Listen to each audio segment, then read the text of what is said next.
What's up everybody, here's 6 of the best pals in PalWorld to get early on to make early game so easy. Don't worry because I'm going to be showing you where to get each of these guys with an example as well. Starting off at number 1 we have Vixie. Vixie is super broken early game because her partner skill allows her to dig up items from the ground when assigned to the ranch. She can also get passive skills like Artisan to make that speed boosted by 50%. What you're going to want to do is get yourself like 2 to 3 Vixies, build yourself the ranch, and then just let them go to work. They'll continuously dig up items like gold, arrows, and most importantly, pal spheres. And if you put a chest nearby and have some pals with gathering, they'll just pick those pal spheres up and throw them right in the chest for you. So every time you come back to base, you'll have a stack and a half of pal spheres ready to go. Now let me show you where to get these guys.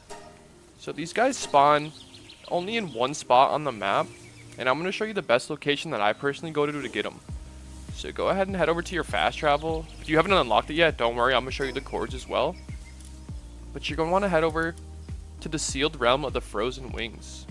And the coords are right there on the map. So just head on over here. And you're going to want to head towards this beach area.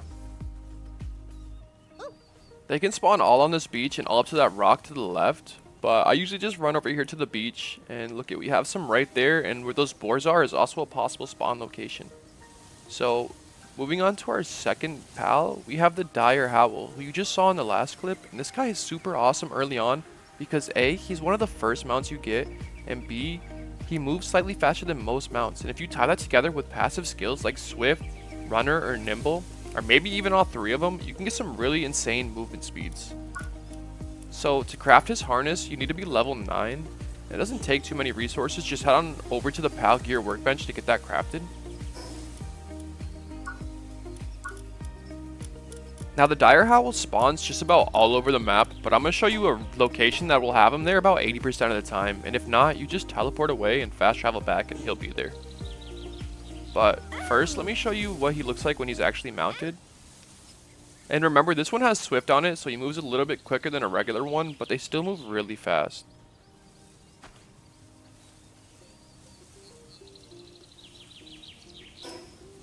So you're going to want to go ahead and head over to the bridge of the Twin Knights. And the coords are right there in the bottom left.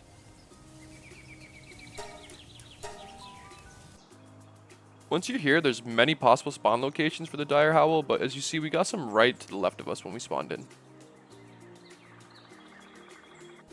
Coming in at number 3, we have a really underrated pal, Rushor. And this is because of his partner skill, which he can be ridden, and it increases the efficiency of destroying boulders while mounted. So to craft that mount, you need to be level 6, and it only takes leather, stone, and fragments. You just head over to the pal gear workbench to get that going. And this guy spawns all over the map as well, but I just used the same spot where we got our Vixies to get my Rushors. I'm going to show you where that is on the map once again. Just head over to the sealed realm of the frozen wings. Now, once you have the mount, go ahead and throw him out. Hold your interact key to mount him, and then just whatever ore or resource you want to mine, just look at it. But if you can line up multiple in the row, like I'm about to do right here, you can get more than one hit in. So we got 10 and then another 10, so 20 ore from that one hit. As you can see, this saves you durability on your tools, but also gets you a really good amount of resources early on. So make sure you get at least 1 rush ore on your team. At number 4, we have the Deer. I'm probably not pronouncing that right. But this guy can be ridden as well, and he can also do a double jump and increases the efficiency of cutting trees. He can also get passive skills like Swift, Runner, and Nimble, or maybe all 3. And not only that, but he has Lumbering level 2, so he's good at the base as well. So you need to be level 12 to craft his saddle, and just come over to the pal gear workbench to get that going. And you can find this guy all over, but once again, I'm going to show you a decent spot where to get him pretty frequently. But first, let me show you what he does when he's mounted. So this guy also has Swift on it, so he's a little faster than a normal one, but you see that double jump right there? And then if you use his main attack, you get a massive speed boost. Like, look how fast you go when you use that. And you can use his double jump to get up to some pretty high places, like on top of this cliff right here. You can also use it to not take fall damage. If you were to fall from a high height and just hit your bounce right before you hit the ground, you won't take any fall damage. So a good method of finding these guys quickly is just heading between the 2 Rain Syndicate Tower entrance and the Fort Ruins fast travels.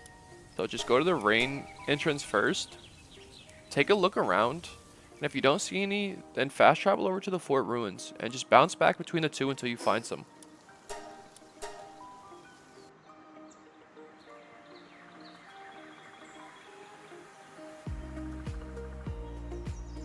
So I found 2 on my first visit over to the Fort Ruins, but if I didn't see any, I would just go back over to the Syndicate Tower entrance until I found some. The 5th pal on this list is none other than Fox Parks, a super OP pal early on, not only because he'll probably be the first pal you have with the kindling ability to cook and smelt the iron ore for you, but his partner skill is actually crazy. When activated, it equips to the player and transforms into a flamethrower. Tie this together with good passive skills like Ferocious or Musclehead to get some crazy damage output. You can craft his mount or his harness at level 6 and it takes little to no resources, so just head over to the Pal Gear workbench once again to get that going.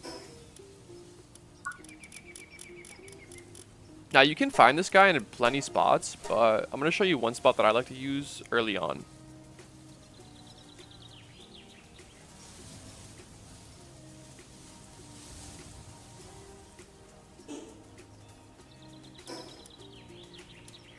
Just go ahead and head over to the Rain Syndicate Tower entrance once again. And chances are you're going to run into these guys right there. If not, just fast travel away and head right back until they spawn in. But if you just run over here and take a peek over the left or off the cliff. So we have some right over here to the left and then right over here off the cliff. That's where to get the Fox Parks Pal. Let me show you what his partner skill does. And mind you guys, mine's only level 5 because I'm still trying to get a really good passive skill one so I can use it to breed and get the maximum amount of damage out of it. But this thing just melts through pals like nobody's business. So make sure you guys find yourself some good Fox Parks out there. Our last pal of this video is the Nightwing, who is the first flying mount you will unlock. So just off of that alone, he's super OP. He's got 2 gatherings, so nothing too crazy, but you get his saddle at level 15, and it doesn't actually take too much to craft it. Now I'm going to show you where you can find these guys. You can find them just about all over the map, and I'm going to also show you a location where I go personally just to grab the map. It's near spawn, and it's super easy, right next to a fast travel point. So we're going to be heading over to the Fort Ruins. So go ahead and head over to the Fort Ruins and just fast travel back and forth between this point until one spawns in for you. So they can spawn over there by the castle area and they'll be flying. If it's nighttime, they'll be sleeping, so they'll be on the floor. But oh, and look, we have one right over here. So yeah, this is where you can get them at. If you don't find any first try, just fast travel away and come right back. And let me show you what it looks like to actually mount this guy and fly him. So just hold your interact key to mount him and your jump key to raise yourself in the air, and on PC it's control to descend. You will automatically descend when you run out of stamina, and you can attack in air, which is really useful for fighting other air enemies. Thank you guys so much for watching. I hope you enjoyed. Have a good day. Peace.